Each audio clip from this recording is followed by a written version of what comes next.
Struktur dan fungsi sel. Ditanyakan pada soal, keluar masuknya zat dari dan ke dalam sel tumbuhan terjadi melalui option A. Mikrofilamen, B. Nokta, C. Sitoskeleton, D. Plasmalemma, atau E. Sitoplasma. Dijawab. Untuk mengetahui jawabannya, maka harus mengetahui terlebih dahulu fungsi-fungsi dari bagian-bagian sel yang terdapat pada option. Yang pertama yaitu mikrofilamen, di mana mikrofilamen adalah rantai ganda protein yang bertaut dan tipis.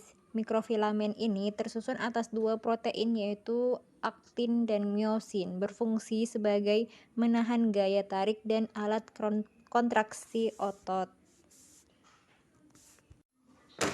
Yang kedua yaitu nokta, di mana nokta merupakan bagian dari sel tumbuhan yang tidak mengalami penebalan, walaupun termasuk pada dinding sekunder. Kemudian fungsi dari nokta ini sebagai jalan benda dari sel ke sel lain, yaitu untuk berhubungan dengan sel yang ada di sampingnya.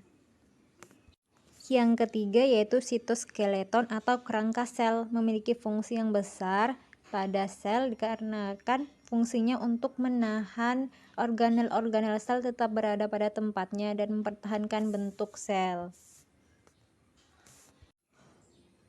Yang keempat yaitu plasmalemma atau membran plasma, berfungsi untuk mengatur lalu lintas dan zat masuk dari dan ke dalam sel. Dan yang terakhir yaitu sitoplasma, memiliki fungsi sebagai sumber bahan kimia penting bagi sel karena di dalamnya terdapat senyawa-senyawa organik terlarut dan sebagai tempat terjadinya reaksi kimia. Sehingga ini merupakan fungsi-fungsi dari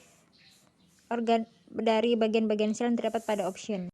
Maka kembali lagi ke pertanyaan yang bunyinya keluar masuknya zat dari dan ke dalam sel tumbuhan terjadi melalui, berdasarkan penjelasan tadi maka jawaban yang tepat yaitu E. Sitoplasma terdapat pada option E, sehingga ini merupakan suatu jawaban akhir.